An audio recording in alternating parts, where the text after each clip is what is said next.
Alexis Nunes alongside the Emma Hayes, just right here outside the MK Stadium. We just witnessed easily one of the best, if not probably the best matchup that we have seen of the Women's Euros. Germany up against France, a nice flary France. But in the end, I hate to sound cliche, the well-oiled machine of Germany go through to the final. England, Germany at a sold-out Wembley. This makes your mouth water. You know what, I agree with you. I think this was my most favourite game from a tactical perspective.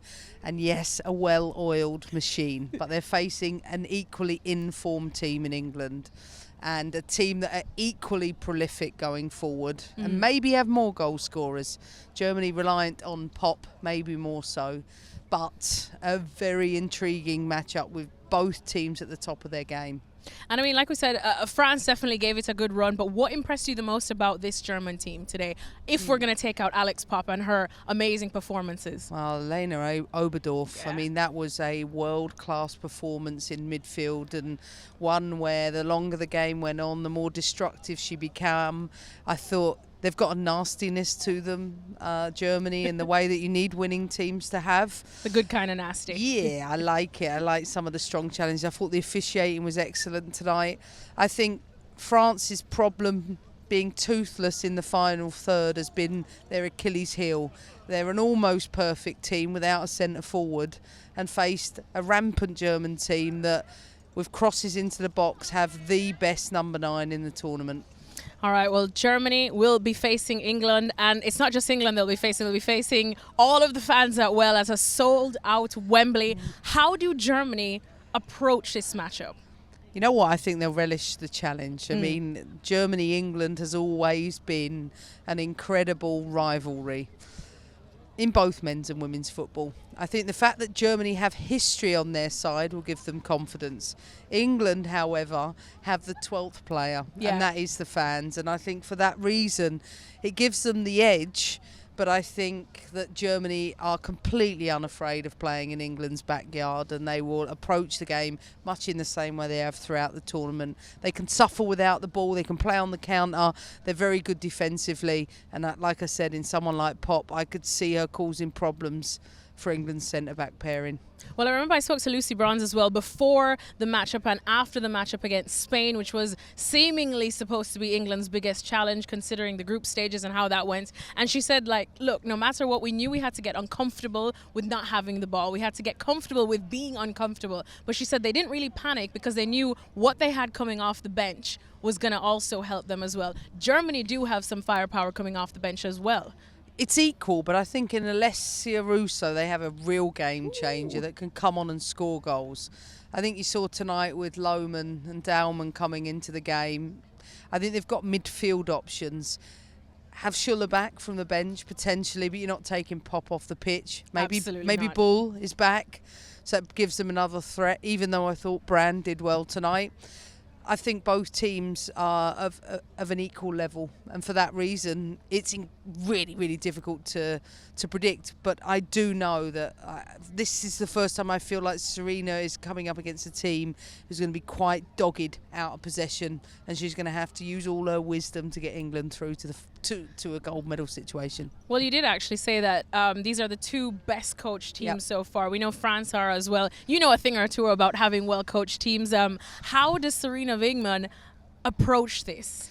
I don't think she changes, but I thought where they destroyed the Swedish team in the semi-finals is Fran Kirby finding spaces in the pocket, and they constantly had a 3v2 overload in midfield. I don't think you get that against Germany. I think Oberdorf will stop that.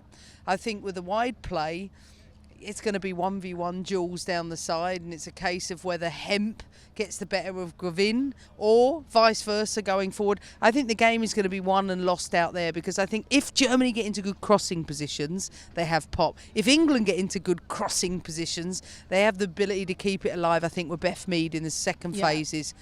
Listen, it's a brilliant matchup of two really, really top teams, the best two teams in the tournament. Well, we relish the battle in this one between Alex Pop and Wendy Renard for the final. Which is the one battle that you're looking forward to? Oberdorf, Fran Kirby. Oh, that's going to be a good Yeah, one. because I think Oberdorf right now she is the best number 6 in the world. I think Fran Kirby has the ability to unlock the door, but I will say England are reliant on having 2 teams, the first 11 and the game changer group. And for that reason, I'm just going to give them the edge. Ooh, all right. I have to. We're absolutely salivating at this final. Definitely some of the best football that we have seen played, period. This has been truly a groundbreaking tournament just for football as well, and for everyone coming to see women play football at this level. How much do you think this has helped? I think that it's unprecedented. I think that whether I see 9-year-olds, idolising their idols on the TV or live in grounds, to think that I'm going into a final where everyone's asking me for a ticket for a women's football match and I cannot get them for love nor money just shows you how much progress we've made. I think the key is what we're going to do with it. What's the lasting legacy going to be, both in school, both in our league, in the WSL. But it's been an unbelievable tournament, and one that's a celebration of the work that's gone on in this country over a number of years by a number of different people and organisations. If you were the queen of the world, but you are a queen of the Chelsea world for sure, if you were the queen of the world, what's the one thing you would like to see to help us capitalise on these new fresh eyes on women's football? Just make sure we're playing in big stadiums every week, sold out.